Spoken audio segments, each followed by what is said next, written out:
Good evening, everyone. I'm Nathan, here with my wonderful wife, Laura. Hello. And we're here to do another Monopoly review. This time, it's just Star Wars, based on the newer movies. Yeah, it's weird. They don't really give you anything to differentiate this Monopoly Star Wars to all of the others, because there are quite a few different versions. So I think this is based on episode 7 specifically, but it could be 7 and 8. I don't know. It's not really really specified that much apart from Kylo Ren and Finn, who are in the later ones. So Yeah, there you go. Indeed.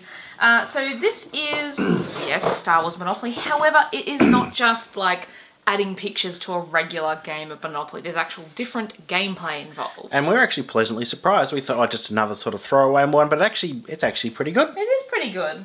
It plays quite differently to regular Monopoly, but with kind of some of the same bits still there, if that makes sense. Before you open it, so the 4 character pieces are Luke Skywalker, Darth Vader, Finn, and Kylo Ren. There's another re-release of this exact board game, but it came with an extra piece, or it replaced with a different character. It replaced one of them with another one. I can't remember what it was, but yeah, keep an eye out for it. Maybe someone can let us know what the different character was and why they decided to re-release it, but with somebody else. So obviously there's the manual. I don't know if we'll have a scan of this below. We will, because it plays differently. You can't pick this up and just play regular Monopoly. Yeah, I suppose you're right there. Yeah. There you go. And what's actually nice is it actually explains about each of the planets in the Star Wars universe. Yes, which actually does come into... Well, you don't need to know about them, but it does come into play because they are on the board. So, shall we show the board first? Yeah, let's show the board. So it's not your standard shape for a Monopoly board, first and foremost. And let's have it up the right way to begin with, shall we? Done. So it's kind of an oval in the middle here, but then the bottom and the top kind of have a ship kind of coming off the sides. Like a Star Destroyer up there, and obviously the Millennium Falcon down here. You know what it reminds me of now that I'm looking at it? The Milky Way. That sort of... Except it's not the Milky swirl. Way. Obviously not. No. Alright, so you're going to notice a few common things. We've still got like the same property like colours, and we have the corners still on the board. So we have a go, there's a just visiting / jail. Free parking up here, and obviously the go to jail. Yes. Otherwise, everything else is quite different on the board. Like there is a tax, as well, but it is Trade Federation tax as opposed to the normal ones. And I think, was it Hyperdrive, which is usually a tax as well? Or what was a tax originally is now Hyperdrive? Well, actually, there's multiple Hyperdrives. So. Yes, there's a couple of different spaces on the board that replace existing ones from an original Monopoly board. Yes, so the idea of this one is to put bases on each of the different planets. You can probably see little sections on each planet where the bases go. So most of them have 3. There's a couple here that only have 2. Because there was only 2 properties in the original one. Exactly. The idea is to get as many of those as possible, but not necessarily all just for yourself. No, so in this game, you don't win by bankrupting other players. No. You actually win once all of the properties have been purchased, then... All of the bases all have the base been being purchased, then there's a calculation you need to do to determine who wins the game. Yes. So depending on how many people that you are playing with, you do play kind of in teams. It is playable with 2 players. You don't have to have multiple people. But obviously, you've got So you have Rebel. the Empire and the Rebels. Yes. So if you've got 2 people playing, would recommend that one is on either side to kind of balance the game out. So one person would play as Empire, one would play the Rebels. If you have 2 and 2, you'd have 2 on each side because it's a maximum 4 players, unlike normal Monopoly. Hence only the 4 playing pieces. Yep. You can play with then 3 having 2 on one side and 1 on the other side. However, there's just some slightly different rules that we'll sort of cover after. Now, you can only have 1 winner though. Only 1 winner. So even if you're in teams, there can only be 1 winner. Yes. So you kind of work together. So say Empire might be the winners in the team, but then you'll have to work out then which of the Empire players actually wins overall. Even if your side won, you can still lose. Because every time you put a token on the board, the token has 2 sides. So if you're playing in teams, so 2 people are playing as the Empire, there'll be one person will have one side token and the other person will have the other one. Yeah, so let's actually show the cards that have the symbols under here.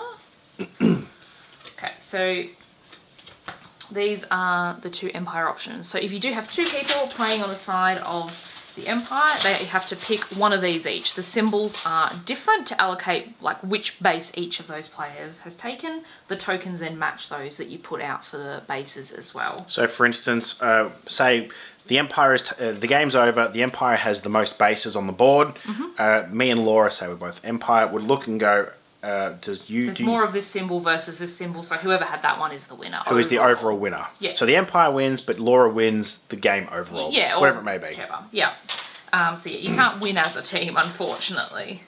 Now then we have the rebel one. So same thing. You have one symbol per player, but obviously the color matches because they're both on the same side, which does actually come into play too. So there are things that change if like you land on someone's property that's on your side. Again, we'll get to that as we kind of go through.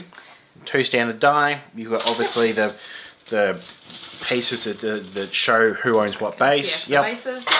Then we have our playing pieces. So it doesn't matter, like the symbols don't match with a particular character. So if I was playing as Luke Skywalker, I can still pick either symbol to represent him. They're not like on their bases or anything.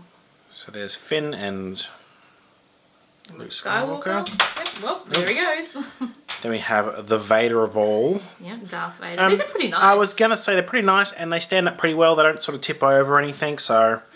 they are kind of a plasticky, like... Yeah, but you can sort of bend them, but they're pretty stiff. The lightsabers are flimsy. The rest isn't too bad. What are you saying? His lightsaber's fine. Sure. So you pick who you're playing as. Again, then you pick a symbol. You will have these tokens just available to you whenever you might need them throughout the game. We then have 2 sets of cards, but they are quite different to normal chance and community So chance. the cards actually play a big part of the game because depending on whether or not you get different cards, depending on whether or not you're on this side or this side. Yes, exactly. So there are spaces for both on the board. So if you land on like the blue, you have the rebel side. If you land on the red ones, you pick up the Empire cards. However, they've got 2. Cards have 2 different things. So say Nathan is playing as the Empire. He's Darth Vader and he's moving around and he's landed on an Empire card, an Empire Force card space. Yeah, which is good for me. Yes, you want to land on your colour. He would pick this up and he'll follow the instructions on the top. So in this case, you're going to pay another player face value for any of their bases and replace it with yours. So that can be quite handy if someone's got higher ones than you and you want to get them. But if I land on that one... But if it was me playing as Luke Skywalker and I land on that, I have to go with the bottom. And usually they're not good. So I'm a rebel. I have a bad feeling about this. Auction the next unowned planet space. A lot of them are usually a lot of them are like you lose money or you lose a property or a base. So in this case, this one is moved to an Endor planet space. You move around the board, but you do not collect 200 credits. So that's the equivalent of going past go is the 200 credits. It's not dollars or anything else in this one. It's money. It means you're missing out on money moving to there. Some of them are worse than that though. I've managed to pick up the ones that aren't too pay bad. 200 credits to an Empire player. And if you're playing with more than 2 people, you can obviously choose who gets the credits. So the bottom ones are usually bad. It's the same for... So say I landed, Rebel me being cards. Mr. Vader landing on this one, I pick up one of these. So Nathan is the Empire in this case. He then follows the bad ones. This one is just go to jail. Yeah. Or strike me down, send any player to jail, which is actually one of the rare good ones. Return your Empire cards to the deck and draw the same number. Move back 3 spaces. They're usually a negative. Yeah, generally. Yeah. If I was, though, on the Rebel side and I land on the Rebel card, I can follow the top and they are generally more positive. So advance up to 5 spaces. When another player is about to buy a planet space, buy it yourself. That was a handy one, by the way. Stop another player's action against you, which is good. So if they use a card against you, which we'll get to in a moment, you can just go, nah, I'm not going to have that. Yeah. A lot of these have little references too. You probably saw as we went through, like in this case it's Stop by Stormtroopers, Disturbance in the Force. Laugh it up, fuzzball. Yeah, so a lot of nice nods to parts of Star Wars in there as well, which is great. So yeah, they go on the sides of the boards where they're marked. Now, then we have planet spaces. You might notice they're not named. So there's no like Mayfair, Park Lane, that sort of thing. You buy basically outposts on planets. Yeah, essentially. Then you're probably thinking, well, how do I know if like someone lands on me? Where's my deed card and all that kind of stuff? No deeds here. So basically, if I have purchased this one for $3.50, and then I place one of my tokens on here, if Laura was then to land on there, she'd have to pay me $2.40, which is the outpost cost, or the outpost base cost. So if you land here, you just follow the little line. They're all connected, so you can see who owns it. Also, you go obviously the color, someone from the Empire, and then the symbol again. So you have to make sure you put these the right way up. If you're playing with like in teams of two or more, matching your symbol. So then I go, okay, I'm paying someone from the Empire. Ah, it's Nathan because that's his symbol on his symbol card. Whatever. And if I happen to own both of these, this value here is doubled. Yeah, so instead of 240, it'd be 480, unless. Say Nathan and I were both playing as Empire characters, maybe in a team game or something like that, and I landed here and Nathan owned it, I pay him half of what is on there. So that's the benefit of like the whole team kind of aspect of it. So then it would only be 120. If he owns both and it's doubled, it's still the 240 because that's double what I would have paid. So if you have to land on someone, you want to land on people on your own side, not the opposing side. It will save you a lot of credits. Not dollars. Oh. Sorry. Speaking of credits. So I'm pretty sure it's not the same colour. There's a big hair. No, they're not the same denomination. Because usually that's a 50 in a regular Monopoly. So you got 10, 20, 50, 100 and 500. There are no 5s or 1s. No. Otherwise, they just work in the same way as money. They're just referred to as credits. Alright, so I think Nathan mentioned no one goes bankrupt. No one goes bankrupt. In this game. So if you can't pay, they call it rent, but I mean it's not really rent. If you can't pay whatever the cost is when you land on something, instead of going bankrupt, you have to give that player control of one of your highest owned outposts. Yeah, or bases. Bases, sorry. Yes. So let's just scatter a few around the board just to kind of give an idea. So if you were the Empire side who owned one of these ones. And say I landed here and I can't pay 140 on Tatooine. Instead of me going bankrupt, I'd go, Laura, my highest owned property happens to be this one. This gets removed and Laura gets to put one of her markers on there. Yes, that's really handy when that happens because you do get the most expensive one. So then, of course, someone might land on you and you might get more credits and, that's a positive. And if you've got no bases, if I happen to control no bases, nothing happens, I've got it bad enough. You also don't pay part of it. So if you needed to pay 200 and you had like 150 of it, but you don't have all 200, nope. That person doesn't get your 150, they just get the base. You keep your credits. It's not like part this, now, part I that. actually can't remember. Can you sell your bases? I can't actually remember. I can't remember it.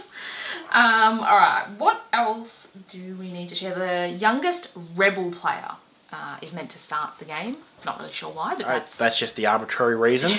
That's it. It goes clockwise otherwise after that. The game ends when every single base has been placed, which can take a little while because you do obviously have to land on them to buy them most of the time. Oh, so. At the start of the game, don't you get dealt some of these cards? Yes, you do. So some of these cards when you pick up, if you land in the appropriate space, actually say, keep this card secret, if it will focus. Play at any time. Yes, so for instance, disturbance of force, remove all bases from one planet. So say Laura had all 3 here on the green, I can go bloop, and then she'd have to remove all of them. Unless she had a just say no card in her hand too. And then I can use that, so you start the game with 3 of those. So if you're a rebel, you take 3 of the rebel force cards.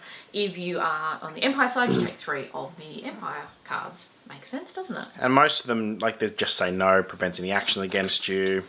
When you land on most of them can be held onto. Yeah. Yeah, and used when you need This them. is a cool one, Jedi Mind Trick. Collect rent when you land on another player's base. The owner pays you. Which is a great one. If you land on like, I owe you 240, and you're like, no, I don't. I'm getting it from you. Here's my card. And what the cool thing is, you can counter someone's counter.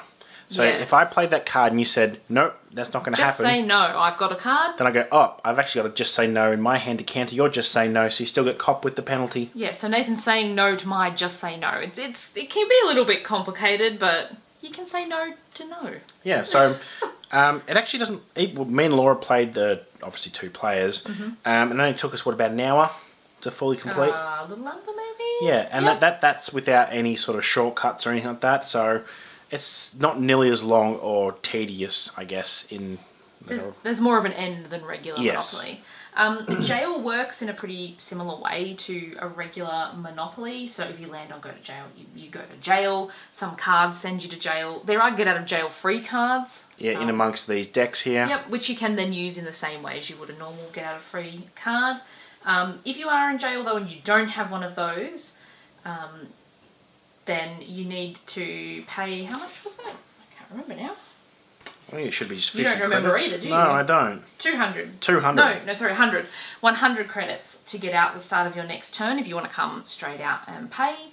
Or if you roll a double on your next turn as well. That does get you out.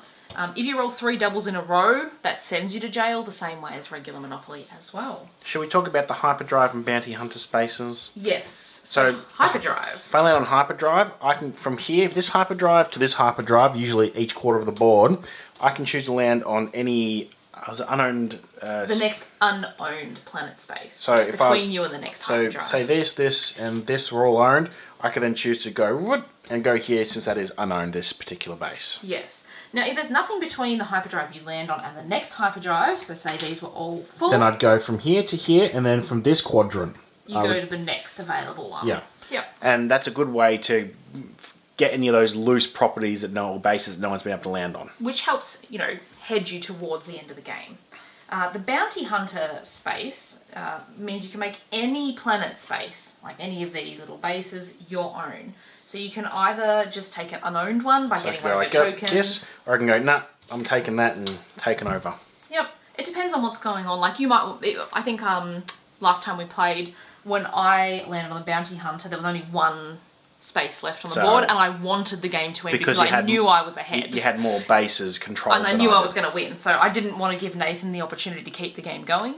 If, that came up and I was behind, maybe I don't want the game to end by filling in that last one. No, you take one of mine, so you gain one, I lose one, which brings it a bit more equality. Yeah, so there can be a little bit of strategy there with the Bounty Hunter. Free parking is nothing. Unless you're playing house rules, I guess. Yeah, but which we certainly didn't. I think you mentioned if you don't have any bases or anything, that's it. And Nothing you have happens. No money, you just keep playing until you hopefully pick back up. And at the end of the game, you count whoever has the most bases and whatever color code if you're playing in teams, and whoever has the most wins. Doesn't matter how much money you've got. Yep. At the end of the game. Well, you have to have the most and be on the winning team. Yes. You can't have the most but be on the losing side. Otherwise, it doesn't work. Now, if you are quickly, if you are playing a 3-player game, and you've got, say, 1 Rebel, 2 Empire players, for example, whoever that solo player is, they always go first, so they get the advantage of being the first around the board. They also, instead of just taking 3 of one of these cards, they take 6 of whatever their to side try and is. balance out their...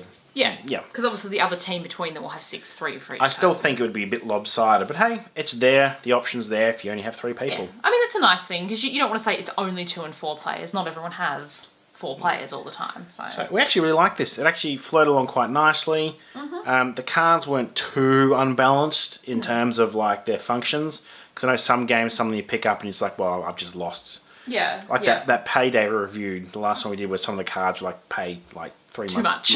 Yeah. Yeah, so they balanced well. Some are better than others still, but it's not well, I've got this card, I've won now, and you've lost kind of thing. So it's a good one. I don't know if you can buy it anymore. I think it's a bit old now, but I don't think it's very expensive secondhand. So yeah, I'd definitely give this one a go. Yeah, the planets that you showed, by the way, at the back here that has the information, they're all the ones actually on the board, and they're marked if you want to where have I put my base? You can actually read about and some I'm in the Dagobah system. Yeah. Yeah. So good stuff. Bad. Yeah, I like it. You like it. For a licensed one that they brought, that I initially thought was just going to be a throwaway sort of reskin, it's surprisingly good. Yeah. If you enjoyed watching this video, give us a thumbs up. Let us know in the comment section down below if you've got maybe a different Star Wars Monopoly. We own a few other ones. Yeah, we've got a lot of the older ones. I think we've got the Mandalorian floating around as well. Mandalorian, there's one that has a coin or medallion or something in it. I think it's so a many. Special edition. Yeah, let us know though which one you might have, or maybe you collect Star Wars and you have all of them or something. I don't know.